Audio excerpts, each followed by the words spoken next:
Yes. That is not policy. Why I clocked out for? I don't care if you clocked out. When you're in theory, your phone cannot be turned on and you cannot answer your phone. It was very disrespectful and it was very disruptive. I'm sorry if you were offended, but my son's school called and I have to answer if they call. Okay, so the next time you do it, you're going to be sent home.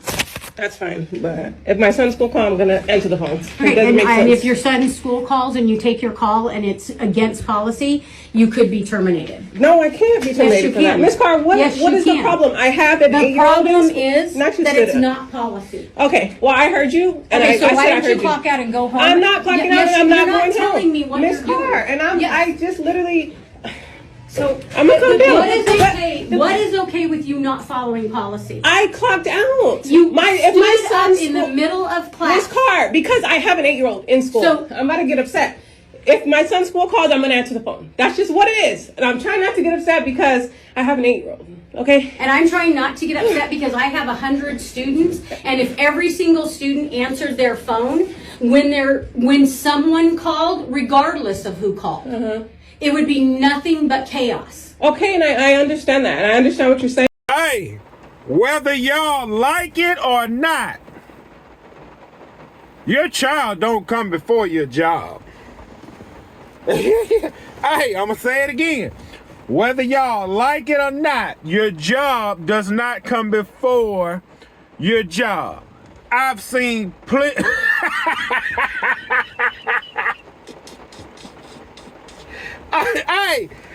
I've seen plenty of.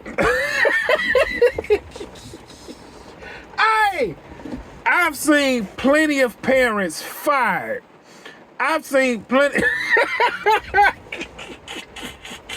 I seen plenty of parents fired over their child. Look, listen. I remember a supervisor told a guy this one time. He said, man, my child come before this job. And then what the supervisor told him. How much we paying you an hour? He said 32. He said, your son gonna pay you 32 an hour? And the guy got so emotional and in his feelings, everybody had to calm him down because this is what you have to understand. If little Billy gets sick, who else gonna watch? You can't take little Billy to daycare or school sick.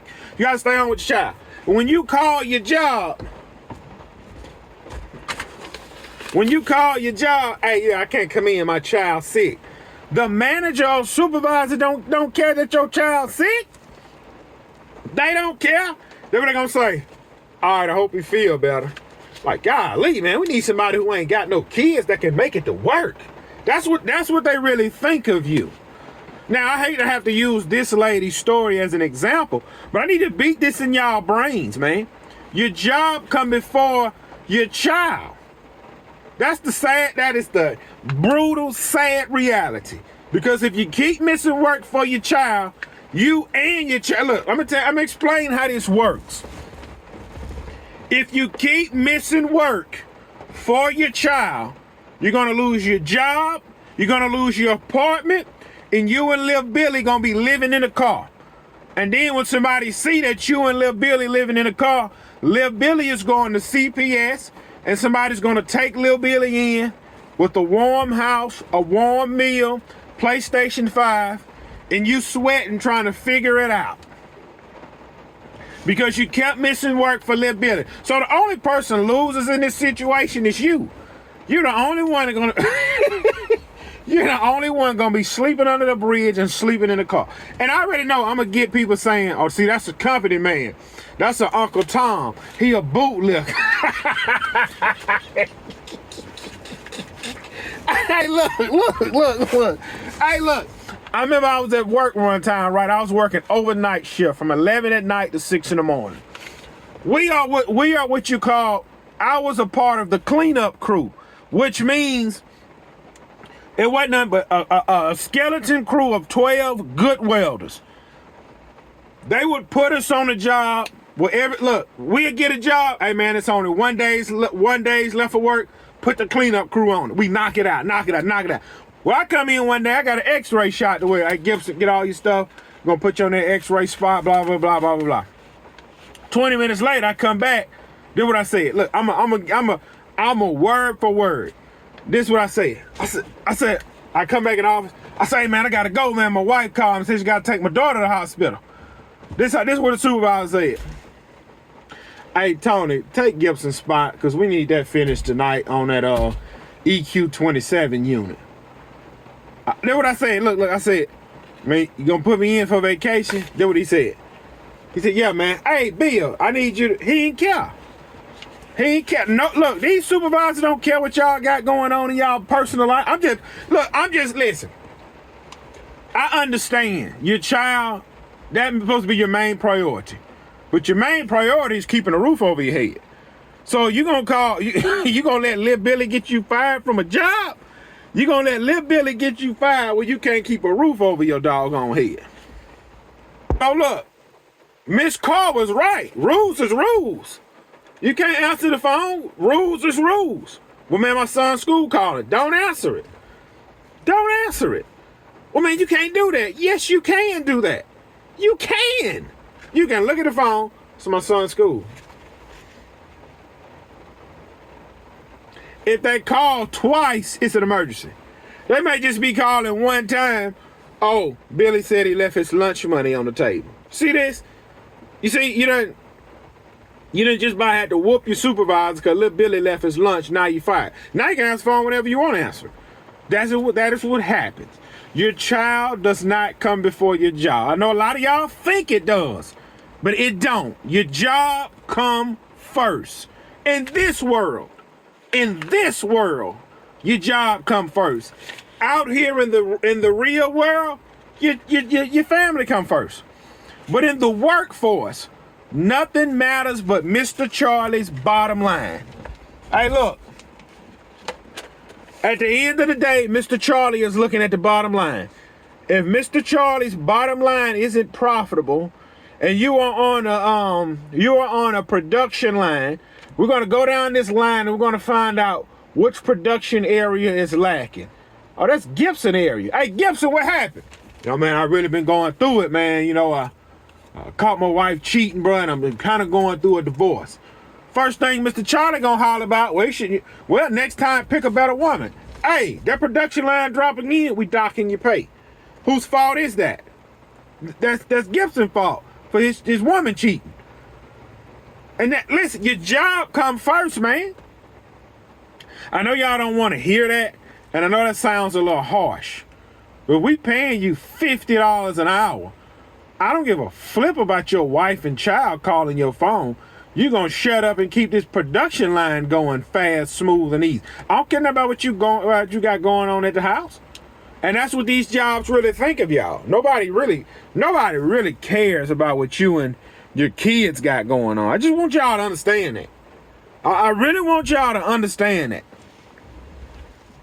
Your job comes first, not your child. Yeah. Hey, let me ask y'all this. I'm gonna say it again. In the workforce, it is your job, then everything else. That's just what it is, man. Don't get mad at me. I didn't make that rule. Y'all don't work for me. Don't get mad at me. I don't have employees. I own a job. Don't get mad at me. The job I go to every day, they come first. Don't get mad at me. Y'all heard what Ms. Carr said? That is unacceptable. Why you think the lady was recording? It's the reason she started recording. She started recording because she knew she was wrong. Oh! She knew she was wrong when she pressed record. Listen. Your job come first, then your bad child. That's the way it works. If you don't like it, I tell you what. Keep answering that phone every time your child calls. Keep missing work every time your child gets sick. Keep running down there to the school. You're going to be out of a job.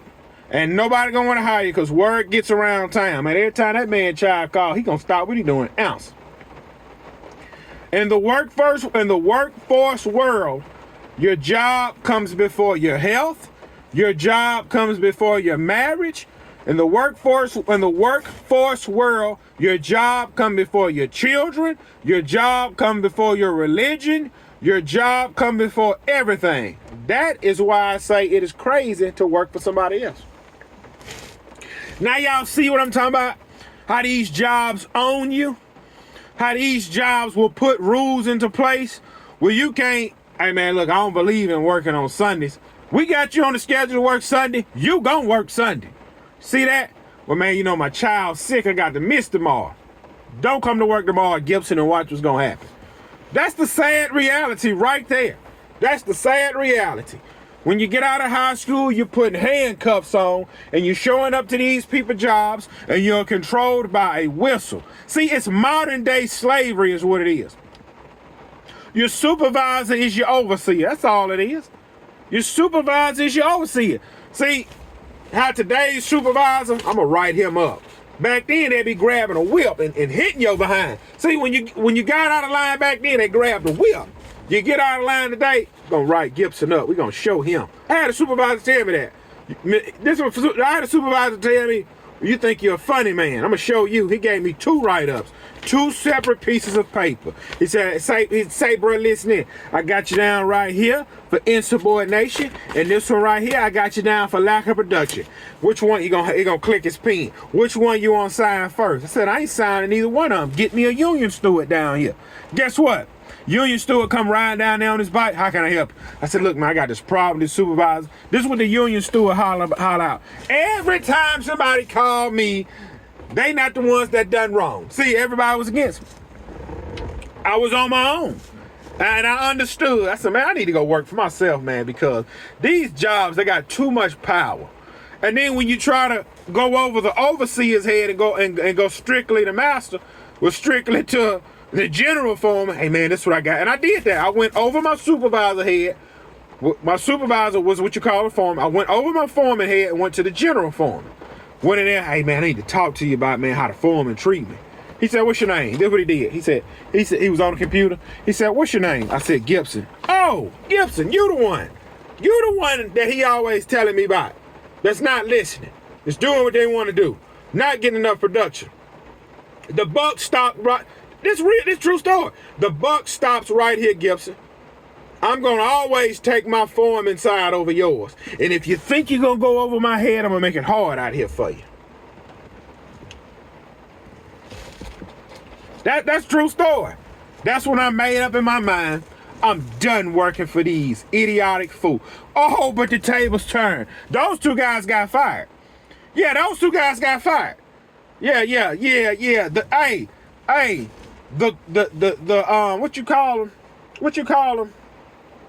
Man, what you call them folks? The overseer was the foreman.